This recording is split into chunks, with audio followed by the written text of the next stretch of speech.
আলহামদুলিল্লাহ ওয়াসসালাতু ওয়াসসালামু আলা রাসূলিল্লাহ আম্মা বা'দ আউযু বিল্লাহি মিনাশ শাইতানির রাজীম ইয়া আইয়ুহাল্লাযীনা আমানু ইন তানসুরুল্লাহ ইয়ানসুরকুম ইলা আখির ওয়া ক্বালা an-নাবিয়্যু সাল্লাল্লাহু আলাইহি ওয়াসাল্লাম লা ইয়াহদিয়াল্লাহু বিকা রাজুলান ওয়াহিদান খায়রুল লাকা মিন হুমরিন না'ম রাওয়াহু মুসলিম। সমস্ত প্রশংসা একমাত্র আল্লাহ সুবহানাহু ওয়া তাআলার দরবারে, যে আল্লাহ সুবহানাহু ওয়া তাআলা মাগরিবের ফরজ সালাতের পরে বাংলাদেশের দিনাজপুর জেলার ঐতিহ্যবাহী থানা চিরিরবন্দর থানাধীন আমাদের সুনামধন্য মাননীয় সংসদ হুইপ আখতারুজ্জামান তার বাসার কাছেই, তার নামেই এই বাজার নামকরণ করা হয়েছে। সেই আখতারের বাজার কেন্দ্রীয় জামে মসজিদে শত কর্মব্যস্ততা থেকে ফারেক হয়ে এরকম একটি দ্বীনি মাজলিসে উপস্থিত থেকে কোরআন ও সুন্নাহর কিছু কথা আপনাদের শোনার এবং আমাদের বলার যিনি তৌফিক দিলেন, সেই মহান মুনিবের দরবারে আমরা অন্তঃস্থল থেকে শুকরিয়া আদায় করে বলি আলহামদুলিল্লাহ। এই ধরনের মজলিসগুলিতে সবাই আসার সুযোগ পায় না, পাইলেও বসার সুযোগ হয় না। আপনারা বলেন, আজকে যদি একটার সময় ব্রাজিল আর আর্জেন্টিনার যদি খেলা হয় আর এই বাজারের কোনো পাশে যদি একটা বড় পর্দা লাগিয়ে যদি বলা হয় যে রাত একটার সময় খেলা হবে, বলেন তো সেখানে 4-5 জন লোক হবে? 4-5 জন লোক? হ্যাঁ, শুধু ছেলেরা থাকে না মুরব্বীরাও থাকে? হ্যাঁ, কচি কাঁচা আবাল বৃদ্ধ নৌজওয়ান, সুযোগ পাইলেও অনেক জায়গায় মহিলারাও আছে পিছন দিকে। ভুল বলছি? শত শত মানুষ তারা ওই পর্দার সামনে রাত 1টা বাজে খেলা দেখে। তখন কোনো ব্যস্ততা নাই, তখন কোনো ক্লান্তি নাই, তখন কোনো চোখে ঘুম নাই। কথা ভুল বলছি? এই জন্য যে ওই খেলা দেখার মধ্যে কি আছে? নেকি আছে। কি আছে? নেকি আছে, আছে না? কি করেন আপনি? নেকি নাই? নেকি যদি না থাকে তাহলে রাত জেগে 1টার সময় তারা সব কাজ কাম থেকে ফারেক হয়ে মনে করেন যে ওইখানে ওরা খেলা দেখার জন্য হুমড়ি পড়ে। আবার কখনো কখনো যখন ওই যে গোল হয়, গোলকিপারের ভেতরে যখন বলটা ঢুকায় দেয়, তখন গোল বলে এমন করে চিৎকার দেয়, আশেপাশের বাসাবাড়ির মানুষ তারা ঘুম থেকে অনেক সময় চমকে উঠে, বলে যে কি হইলো বাজারে, কি হইলো, ওইখানে কি হইলো? হয় না এরকম?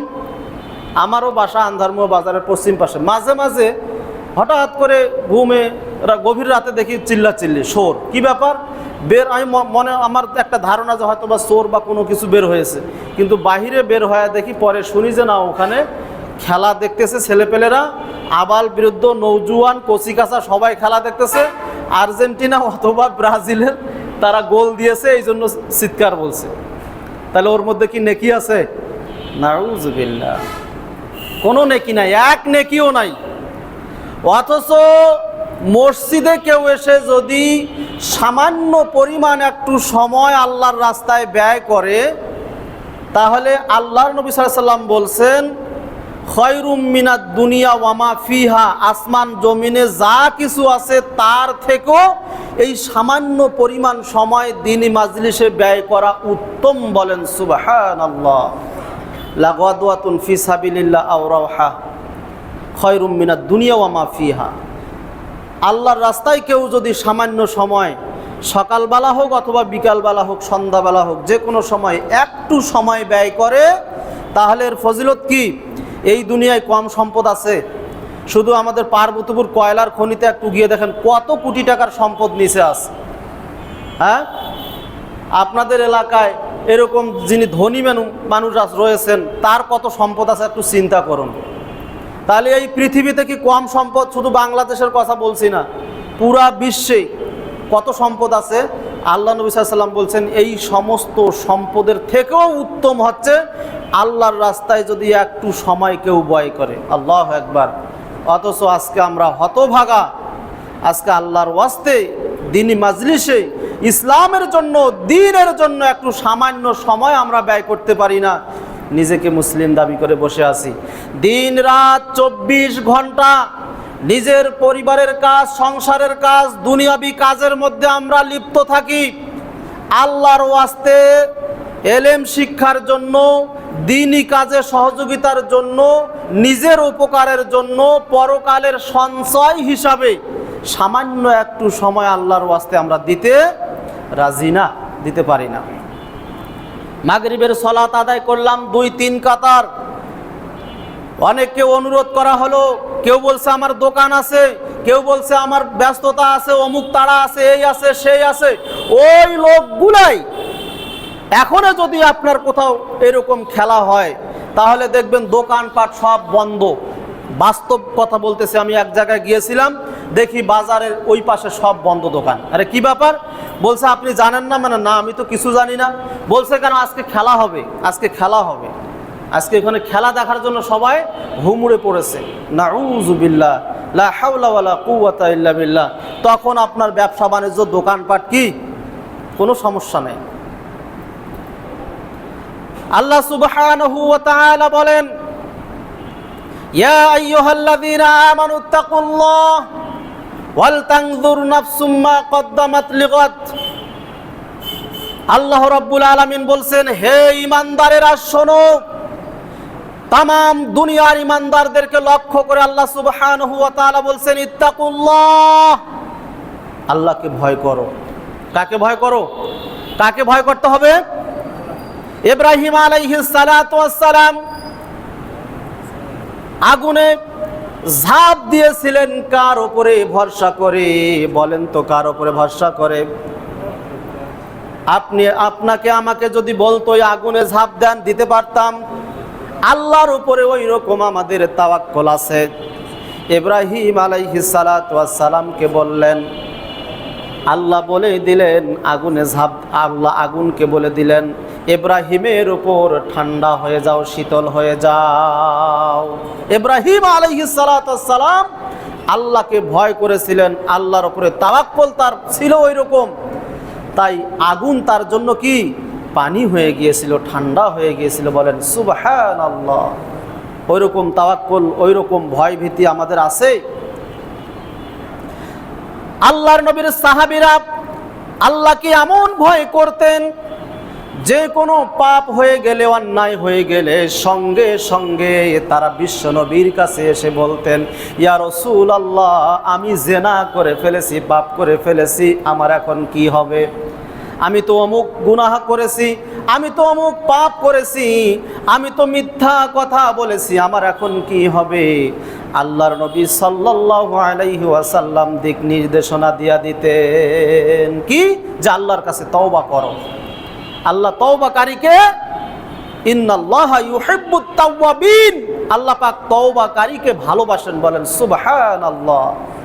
আমাদের তাওয়াক্কুল ওই রকম আছে, আল্লাহর প্রতি ভয় আছে আমাদের? বলেন, যদি আল্লাহর প্রতি আমাদের ভয় থাকতো তাহলে এইরকম দ্বীনি মাজলিসগুলি, যারা আমরা নিজেকে মুসলিম দাবি করি, ইমানদার ভাবি, এইরকম দ্বীনি মাজলিসগুলি খুঁজে খুঁজে বের করে অংশগ্রহণ করার চেষ্টা করতাম। আল্লাহু আকবার। এই দ্বীনি মাজলিসগুলির গুরুত্ব আমরা বুঝি না। একদা হযরত আবু হুরায়রা রাদিয়াল্লাহু তাআলা আনহু মসজিদ থেকে বের হয়ে বাজারে গেলেন। বাজারে গিয়ে এলান দিলেন, তোমরা এখানে কি করতেছো? অথচ আল্লাহর নবী সাল্লাল্লাহু আলাইহি ওয়াসাল্লাম মসজিদে মিরাজ বন্টন করতেছে। আল্লাহু আকবার। মিরাজ বন্টন করতেছে। লোকেরা মনে করলো যে মনে হয় ওই যে বাইতুল মালের সম্পদ, ওগুলো মনে হয় বন্টন করতেছে। লোকেরা মসজিদে আসলো, আসার পরে দেখে কিছুই তো বন্টন হচ্ছে না। আল্লাহ নবী সাল্লাল্লাহু আলাইহি ওয়াসাল্লাম মসজিদের এক কর্নারে সাহাবীদের সামনে বক্তব্য দিচ্ছেন, তালিম দিচ্ছেন, ইলম শিক্ষা দিচ্ছেন, আর সমস্ত সাহাবীরা চাতক পাখির মতো শুনতেছে, সেই জ্ঞান অর্জন করতেছে। আল্লাহু আকবার। লোকেরা চলে যাচ্ছিল। আবু হুরায়রা রাদিয়াল্লাহু তাআলা আনহু আসতেছিলেন, তাকে বলল, কই তুমি যে বললা মসজিদে মিরাজ বন্টন হচ্ছে? তখন আবু হুরায়রা রাদিয়াল্লাহু তাআলা আনহু বললেন, তোমরা মসজিদে কিছু দেখতে পাও নাই? বলে, না, কিছু দেখতে পাই নাই, তবে এক কর্নারে মুহাম্মদ সাল্লাল্লাহু আলাইহি ওয়াসাল্লাম কথা বলতেছেন আর কিছু লোক শুনতেছে। আবু হুরায়রা রাদিয়াল্লাহু তাআলা আনহু বললেন যে ওইটাই তো আল্লাহর নবী মিরাজ বন্টন করতেছে। সুবহানাল্লাহ, আল্লাহু আকবার। আল্লাহর নবী সাল্লাল্লাহু আলাইহি ওয়াসাল্লাম বলে গেছেন যে আমি কোনো মিরাজ উত্তরাধিকারী রেখে যাই না, আমি শুধু এই যে এলেম রেখে যাচ্ছি। যারা এলেম অর্জন করবে, জ্ঞান অর্জন করবে, বিদ্যা অর্জন করবে, তারা আমার উত্তরাধিকারী। সুবহানাল্লাহ। আল উলামা ওয়ারাসাতুল আম্বিয়া, আলেম ওলামারাই হলেন কি নবীদের উত্তরাধিকারী, ওয়ারিস। বলেন সুবহানাল্লাহ। তাহলে আল্লাহ সুবহানাহু ওয়া তাআলা বলেন ইয়া আইয়ুহাল্লাযিনা আমানুত্তাকুল্লাহ, হে ঈমানদারেরা আল্লাহকে ভয় করো, আর আগামী দিনের জন্য কি পাঠাচ্ছ সেটা একটু চিন্তা ভাবনা করো।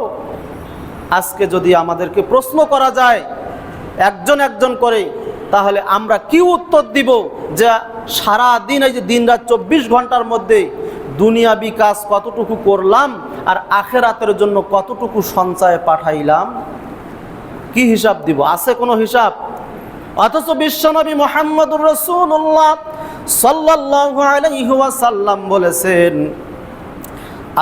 বলেছেন যে কুল্লুকুম রাইন ওয়া কুল্লুকুম মাসউলুন আন রাইয়াতিহি, তোমরা প্রত্যেকেই দায়িত্বশীল, দায়িত্ব সম্পর্কে তোমাকে জিজ্ঞাসিত হতে হবে। কোন দিন? কিয়ামতের দিন, যেদিন আপনাকে জিজ্ঞেস করবে আপনার এই যে সময়টা 40 বছর 50-60 বছর সময় দিয়েছিলাম, হায়াতের জিন্দেগি দিয়েছিলাম, এই সময়টা কোন পথে ব্যয় করেছো? এক হাদিসে এসেছে বিশ্বনবী সাল্লাল্লাহু আলাইহি ওয়াসাল্লাম বলেছেন, কোন ব্যক্তি তার পা সামনে পিছে ডানে বাঁয়ে চুল পরিমাণ অগ্রসর হতে পারবে না, পা উঠাতে পারবে না, সামনে আগাতে পারবে না অতক্ষণ পর্যন্ত, যতক্ষণ পর্যন্ত সে আল্লাহ যে হায়াত দিয়েছিলেন এই হায়াতটা, এই সময়টা কোন পথে ব্যয় করেছে। এই হিসাব না দেওয়া পর্যন্ত এক চুল পরিমাণ সামনে পিছে ডাইনে বাঁয়ে অগ্রসর হওয়ার কোনো সুযোগ নাই। এবার যদি কাল কিয়ামতে জিজ্ঞেস করে দিনরাত 24 ঘন্টার মধ্যে বছরের পর বছর তুমি নিজের সংসারের কাজে ব্যস্ত ছিলে, দিনের জন্য, ইসলামের জন্য কতটুকু সময় ব্যয় করেছো, ইসলামের জন্য কতটুকু খেদমত করেছো, ইসলামের জন্য পরকালের জন্য কতটুকু সঞ্চয় পাঠিয়েছো, জবাব দিতে পারবো? বুকে হাত দিয়ে বলতে পারবো যে আমি সঞ্চয় জমা করেছি? আমরা হয়তো ভাবতেছি যে এখন আমার কয় বছর সময়, এখনো মেলায় সময় পাবো, আছে না? এরকম ভাবতেছে মেলায় সময় পাবো, কিন্তু সময় আছে? মসজিদ থেকে বের হতে পারবো কি পারবো না কোনো গ্যারান্টি আছে? তাই আসুন আল্লাহর ওয়াস্তে একটু সময় দিতে হবে। এই মসজিদে যতক্ষণ পর্যন্ত আমরা থাকব, রাসূলুল্লাহ সাল্লাল্লাহু আলাইহি ওয়াসাল্লাম স্পষ্টভাবে বলে দিয়েছেন যে যখন আল্লাহর কোনো বান্দারা আল্লাহর কোনো একটি ঘরে, মসজিদে একত্রিত হয়ে আল্লাহর কোরআন থেকে তেলাওয়াত করে, কোরআনের অধ্যয়ন করে, পরস্পর আপনার মাশওয়ারা করে, বা একজন আপনার হচ্ছে যে আলোচনা করে, বাকিরা শোনে,